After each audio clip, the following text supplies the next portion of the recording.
Yilo Chandwa kwethu sisakhamba nondaba ezitha ngisonyoni. Indaba ezitha lapha kunombuzo uthi why ingekho i-divorce? What's the main reason? Utsho ukuthi indaba ezitha kuba yini ingekho i-divorce esikweni lesindebele lokho abantu nabathetheneko bayini ingekho i-divorce? Ngiyathokoza Sibanyoni umbuzo omhle kangaka.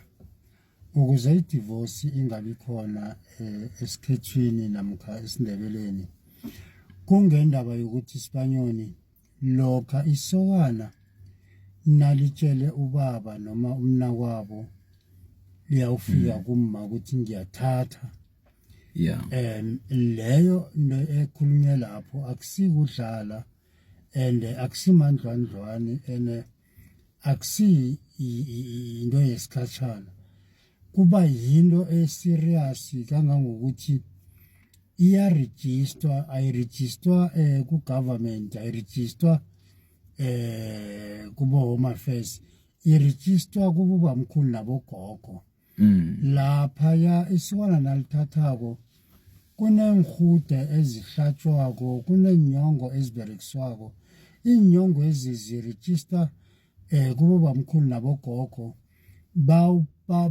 batshelwe ukuthi umtjhado loyo bawuphathe ngezandla eziqinileko, umtjhado ongasiwo ifat and set. Ndani nawuphethe ngezandla eziqinileko, nakufika lapha utekateka ngakomunye, akunandaba ukuthi lisokana ngummalo otekateka ukuthi umtjhado ungaphela.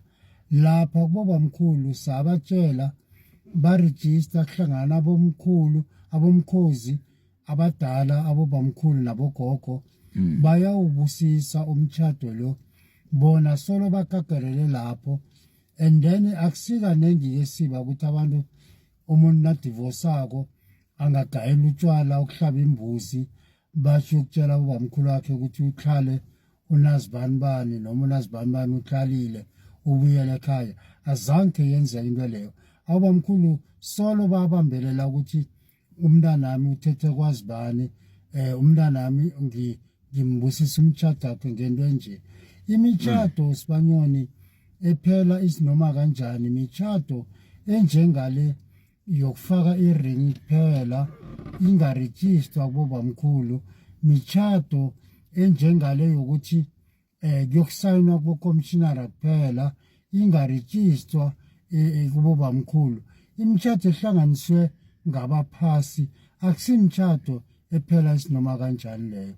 Ingakho i-divorce lokha isokana nalitjhadako nomntazana natjhadako akayokuhlola emtjhadweni ukuthi kwenziwani, uyela unomphela, ipilo yakhe yoke isala ikhurunyejelwe ngapho, naye uzihurumejele ngapho.